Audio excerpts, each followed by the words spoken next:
The street was on fire. People shouting, phones recording, a boy screaming for mercy as flames wrapped around his body. "Please, I no thief anything," he cried. But no one listened. They said he stole 10,000 naira. They said he was a thief.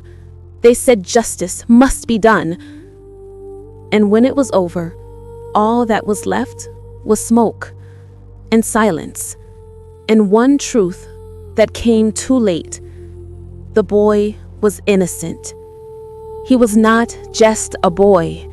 He was a dream, a destiny, a future, wasted. Hi everyone, my name is Patience, and today I want to share a story that broke my heart. A story about a dreamer. A story about how one mistake, one accusation destroyed everything.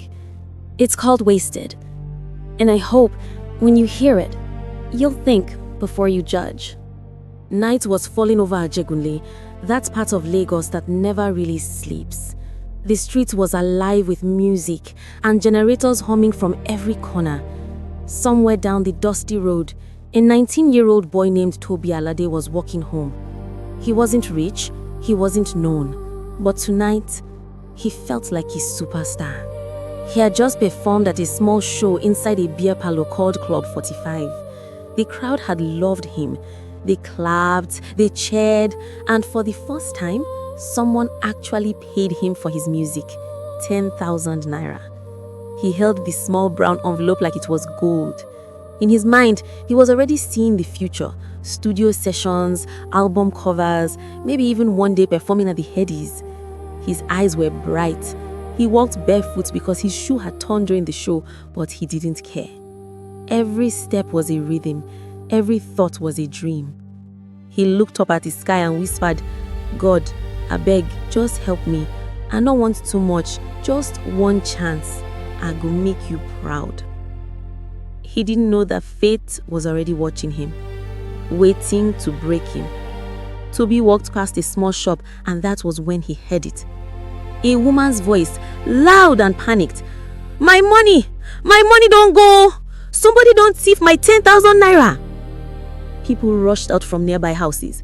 Okara men stopped their bikes. Traders left their stalls. It was chaos, voices shouting on top of each other. The woman, Mama Sade, was sweating and crying, holding her empty bag. "I swear I keep am for year. 10,000 naira. I won't use am go market tomorrow morning," she screamed. One man shouted, "Who passed here just now?" And another answered, "Na that boy wey just dey go with brown envelope." All heads turned toward Tobi. He froze. "Me?" he asked, shocked. "I just dey go house, so I don't know anything." But before he could explain, 3 men had already surrounded him. "Bring that envelope." "Bros, calm down, make I explain." Slap! A hot slap landed on his cheek before he could finish. "Explain what? Thief!" Another man shouted. They tore the envelope from his hand, and as soon as they opened it, 10,000 naira. The exact amount the woman said she had lost. The crowd went wild. They dragged him back to the woman. "See am, now this thief get am." Mama Sade's eyes widened.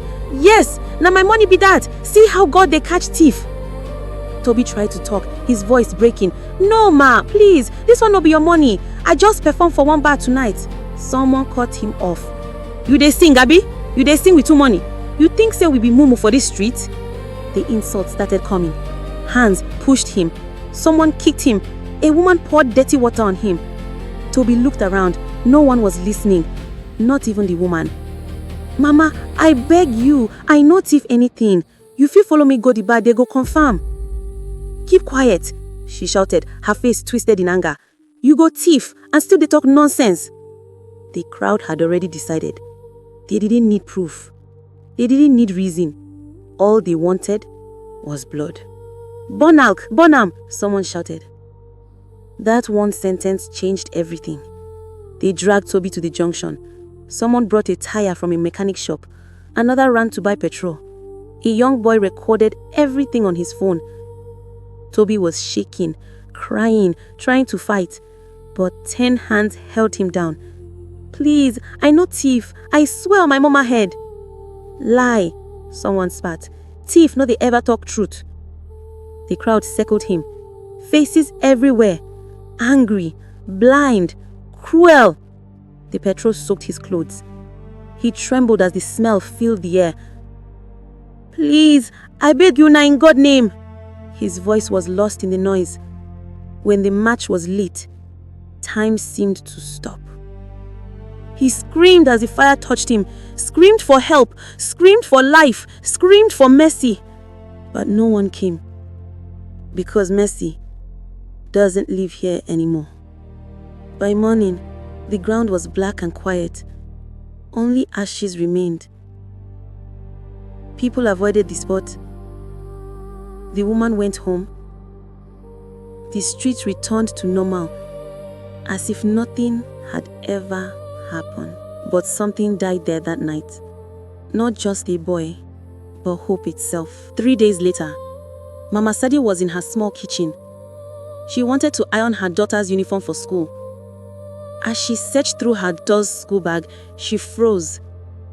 There, between a notebook and a small purse, was 10,000 naira, folded neatly. Her hands started shaking. Her throat dried. She called out, "Sade!" The little girl came running, holding a spoon. "Yes, Mama." "Where you see this money?" Sade's eyes went wide. She looked at the ground. "Mama, I just take small money from your bag that morning. I won't buy new sandals." The room fell silent.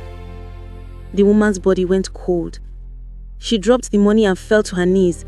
Her mind went blank, then exploded with images. The boy's face, his tears, his voice screaming, "I swear I no thief." She screamed, a scream that tore through the house and reached the street. People rushed in. "Mama Sade, wetin happen?" She was crying uncontrollably, hitting her chest. "I kill him! I killed that innocent boy! My own daughter take the money!" Everyone went quiet. No one could look at her. No one could speak. The same men who burned the boy stood in shock, their faces heavy with guilt. That evening, a black Prado jeep parked on that same street. 2 men came down, one with a file, the other holding a camera. "Please, we are looking for a young man. His name is Tobi Alade. He performed at our sponsored event 3 nights ago. We want to sign him. 100 million naira contract." The street went silent. The woman fainted on the spot. The men stood confused until an old man finally said quietly, "He's gone. You people burned him 3 nights ago. You too late." The man in the suit stood still, eyes wide, lips trembling. He closed his file slowly and whispered, "God, what have you people done?" That night, rain began to fall. Cold, heavy rain that washed through the ashes.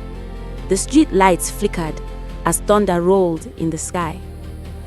Mama Sade sat outside her house, holding her daughter's hand, weeping silently.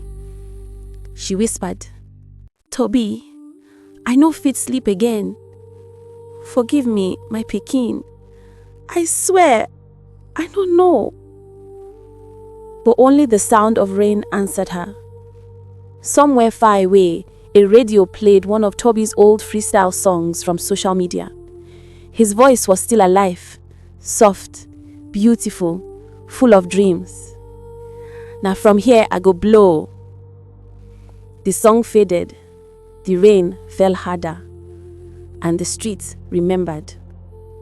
Wasted. Thank you for watching this story. If you enjoyed it, please give it a like, share your thoughts in the comments, and don't forget to subscribe for more.